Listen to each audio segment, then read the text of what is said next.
नन्ही सी उम्मीद। एक छोटे से गांव में एक छोटी सी लड़की रहती थी जिसका नाम मिनी था।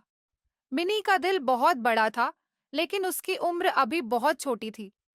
वह हमेशा खुश रहती थी और अपने दोस्तों के साथ खेलती रहती थी।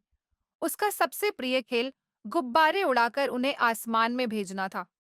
मिनी के पास एक बहुत ही खास गुब्बारा था जो उसकी दादी ने उसे उपहार में दिया था। वह गुब्बारा सफेद रंग का था और उसमें रंग-बिरंगे फूलों का डिजाइन था। मिनी इसे बहुत प्यार करती थी और जब भी उसे दुख या चिंता होती, वह इसे आसमान में छोड़ देती थी। मिनी का मानना था कि जब वह गुब्बारे को आसमान में छोड़ देती, तो उसकी सारी परेशानियां भी उड़ जाती थीं। एक दिन गांव में बहुत तेज बारिश होने लगी। गांव के बच्चे अंदर बैठकर अपनी-अपनी बातें कर रहे थे। मिनी का दिल बहुत दुखी था, क्योंकि उसकी प्यारी सफेद गुब्बारा बारिश में भीगकर खराब हो सकता था। वह बहुत चिंतित थी, लेकिन फिर उसने सोचा, यह गुब्बारा मेरे पास बहुत खास है। मैं इसे बचाने की पूरी कोशिश करूंगी। मिनी ने उस गुब्बारे को अपनी छोटी सी झोपड़ी के अंदर रखा और ध्यान से उसकी देखभाल करने लगी।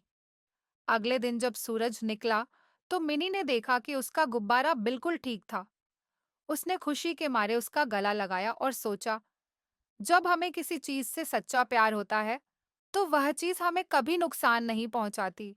मिनी ने अपने दोस्तों को यह कहानी बताई।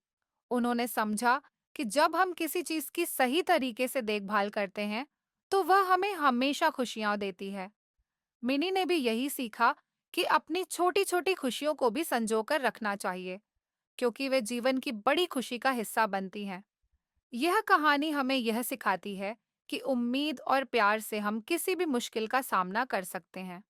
चाहे वह हमारा कोई प्यारा गुब्बारा हो या हमारे जीवन की छोटी सी खुशी, हमें उनकी अहमियत को समझना चाहिए और उन्हें अपनी जिंदगी में हमेशा बनाए रखना चाहिए।